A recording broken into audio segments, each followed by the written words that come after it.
In these uncertain times, leadership is even more difficult than it is typically. Let's go over some of the ways that you should especially be cognizant during difficult times.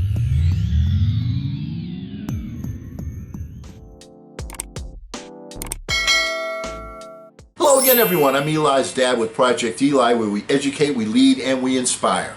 And today we're going to talk about an article written by a man who's just Russ W. Okay, I wonder if he's wanted for something. All right, but his article is pretty good. His name is Russ W. and the title of his article is How to Be an Effective Leader in Uncertain Times. You know, and I'm going to use some of the quotes from his article and give my spin on a couple of things. It was a very good article. He points out an acronym the U.S. military used to describe what they faced in Iraq and Afghanistan was VUCA, which stood for volatile, uncertain, complex, and ambiguous. And boy, are we living in those kind of times right now with all the things that we have on our plate right now. I mean, consider the COVID-19 pandemic. You know, what are we waiting for? We're waiting for a vaccine, we're waiting for herd immunity, we're waiting for them to get everything down, to get the testing. I mean, there are so many different things. Do you have control over those as a leader? I think not.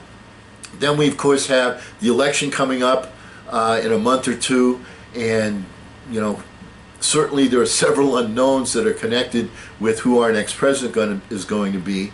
And then also we're living in a particularly volatile time where social injustice is front and center, and who knows when that can disrupt commerce in major cities across the country. You know, the U.S. is kind of a tinderbox of volatility that could ignite at any particular moment. I mean, we're seeing that in incidences all over the country. So let's go over some 5 steps that experts recommend that business executives take to become more effective leaders. The first one is, as an individual, as the leader, be willing to admit imperfection.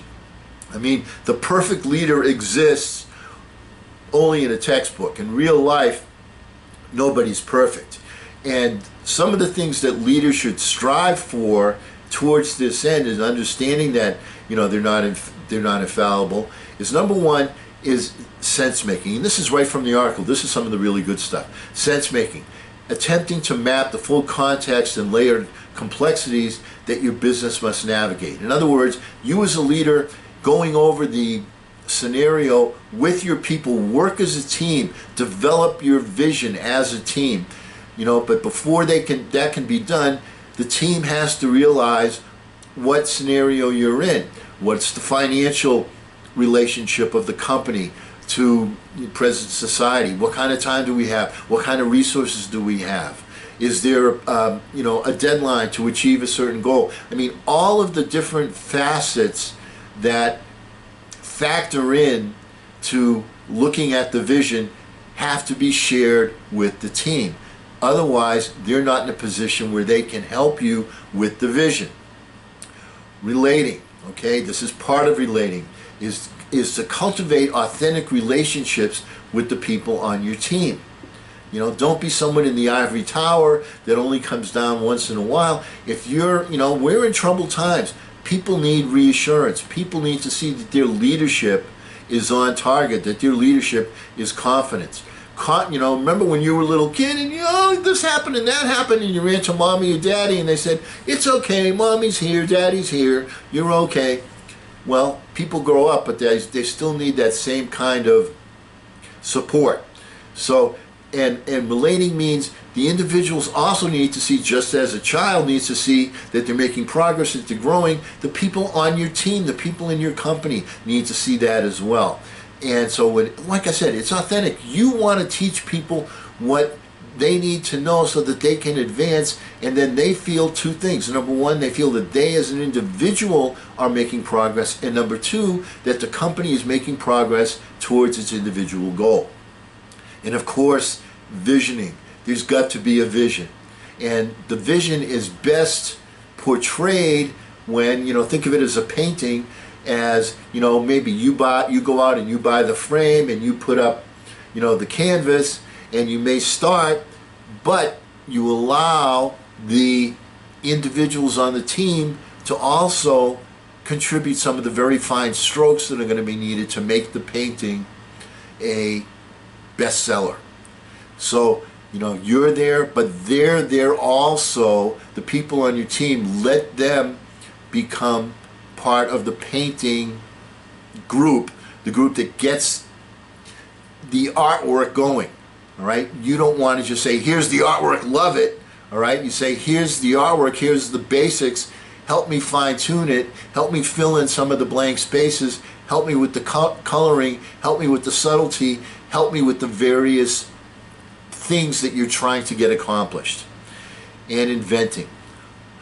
This is what I'm getting at here. Harnessing employee creativity to conceive. When you, as the leader, your main job is to come up with the strategy. If you can, in as many cases as possible, give the objective that you want to be achieved. Make sure that the people that you give the assignment to of what needs to be done are clear on that by having them repeat it back to you so that it's clear that we're on the same page, the vision, make sure that that's happening, and then allow them to figure out the game plan of how it's to be achieved. People will work much harder to fulfill their own game plan than if you give them step-by-step instructions and say, I want it done like this, like this, like this, like this. Sometimes you have to do that, but those are the very, very, very few times, and that's only when you and you alone have the expertise to get the job done. But the people that you put in various positions in your company are there for a reason. It's because they know something, they have skills, they know how to do some things. Let them put those skills to work, and when they do, they take more pride of ownership in terms of achieving the result that you want as a company. Number 2, identify your weaknesses. One of the things that I was very good at was the sales portion of the companies I worked with. And when I was the divisional vice president, when I was the manager of an office, I would work on that. But there were some things that I wasn't so good at, which is like the very fine paperwork as an example. This is not something I'm very good at. It's not something I like to do, to be candid with you, and there are people that do like to do those things. So know what your weaknesses are and delegate out the things that can be delegated out, and focus on your strengths so that you can pass those along, and by the same token, accept the strengths of other people to help you as a team to move forward. Which brings us to the third element, finding the right support. What too many leaders do is they look to find a clone of themselves, someone that's going to agree with everything that they say. Wrong! Can't do that. You need to have somebody with an opposing point of view. Give you an example. In today's times, let's say that I'm, the CEO of a company. Here I am. I'm, kind of a senior citizen type guy. I have the principles. Principles remain the same. Technology changes. Principles remain the same. So I have the right principles. I'm going to share those principles. But it's necessary to get the input of people, of a younger group of people that have a better relationship with the market than somebody my age. Does that make sense? So the point is, you need to get people that don't necessarily agree with you 100% down the line. You need to listen to their point of view. You still make the final decisions, but make sure that you listen to the input of opposing points of view, because you're going to pick up some nuggets and it's going to help you stay in the right direction. People that only put people around them that agree with them find that they start to build a very, very shallow culture. Challenge people. People like to be challenged. You need to be challenged, and they need to be challenged. All right? Challenges makes both parties stronger, makes the team as a whole stronger. Create the optimal stage for innovation. Great leaders of innovation, some see their role as take charge, direction setters, but as we said before, you've got to let the people on your team come up with the game plan in as 90% of the cases. You come up with the strategy, or you co-author the strategy, you point your people in the right direction, you co-author the strategy, but it's absolutely essential that you allow the team to use their smarts to get a job done. If people feel childish, if they're always being told what to do, people accept the responsibility more for getting the job done when they themselves have come up with the game plan.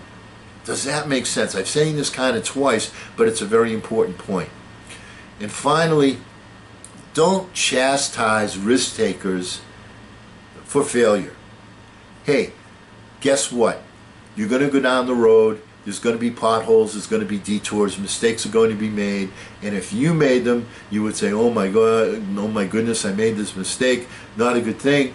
But if you can't have that attitude you can't have a finger pointing culture. All right? You did this, that was dumb, you should have done that. All right? Say, you know what? You tried this. Okay, that didn't work. What are we going to try next? Don't belittle, because that just saps the air out of the balloon of the company when you do that, and then people will start getting into their protect their butt mode and not come up with creative ideas when you belittle them. Does that make some sense? So in order to keep the culture strong, to keep the people looking forward, to keep the people creative, to keep the people so that they want to contribute creative ideas, if you belittle someone that's made a mistake like that, and it was an honest mistake, that's wrong. All right? You know that from the success formula. Mistakes are going to happen. You get to a new starting line.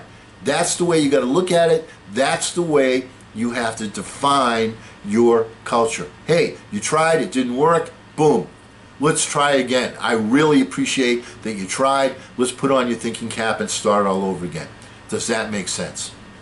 So, those are the things that, once again, I want to give a shout out to Russ W., How to Be an Effective Leader in Uncertain Times. These are things that, you need to pay attention to, especially now, during the pandemic, during social unrest, during, this time when, politically speaking, we don't know who's going to be sitting in the White House, for the next 4 years, which certainly looks like it might be, candidate A or candidate B, or, the music will certainly be different if Kanye West is in that office, right?